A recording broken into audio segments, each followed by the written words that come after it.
মহাসড়কে ট্রাফিক আইন ভাঙলেই এবার আর রেহাই নেই।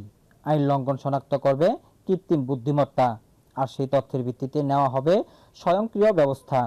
ঢাকা চট্টগ্রাম মহাসড়কের কুমিল্লা অংশে চালু হচ্ছে এআই প্রযুক্তি নির্ভর অটো ফাইন সিস্টেম। কুমিল্লার ১০৫ কিলোমিটার মহাসড়ক জুড়ে ৫টি গুরুত্বপূর্ণ স্থানে স্থাপন করা হয়েছে ১৯৯টি এআই ক্যামেরা। এসব ক্যামেরার মাধ্যমে ২৪ ঘন্টা নজরদারি করা হবে যানবাহনের গতি ও চলাচলের উপর। অতিরিক্ত গতি, বেপরোয়া চালানো সহ বিভিন্ন ধরনের ট্রাফিক আইন লঙ্ঘন প্রযুক্তির মাধ্যমে শনাক্ত করা হবে। আইন ভাঙ্গার ঘটনা ধরা পড়লেই প্রযুক্তির মাধ্যমে নেওয়া হবে পরবর্তী ব্যবস্থা।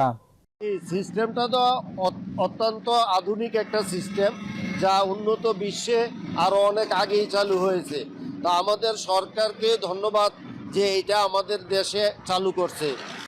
দেশের অন্যতম ঢাকা চট্টগ্রাম মহাসড়কে প্রতিদিন চলাচল করে হাজার হাজার যানবাহন। অতিরিক্ত গতি ও বেপরোয়া চালানোর কারণে প্রায় ঘটে দুর্ঘটনা। সংশ্লিষ্টদের আশা, এআই ভিত্তিক নজরদারি চালু হলে কমবে ট্রাফিক আইন লঙ্ঘনের প্রবণতা, বাড়বে চালকদের সচেতনতা ও সড়কে শৃঙ্খলা। এআই নির্ভর এখন প্রযুক্তিটা অনেক আপডেট। সারা পৃথিবীতেই এআই নির্ভর প্রযুক্তিগুলো, সব প্রযুক্তি এআই নির্ভর হয়ে যাচ্ছে। সেই জায়গা থেকে আমাদের ট্রাফিক সিস্টেমটাও এই এআই নির্ভর হচ্ছে আর কি।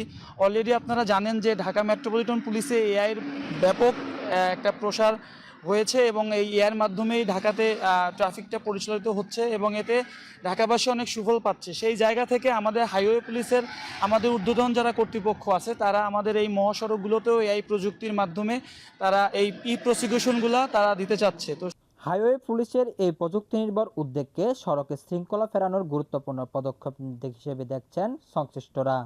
এআই ক্যামেরার মাধ্যমে সার্বক্ষণিক নজরদারিতে ট্রাফিক আইন বাস্তবায়ন আরও কার্যকর হবে বলে প্রত্যাশা তাদের।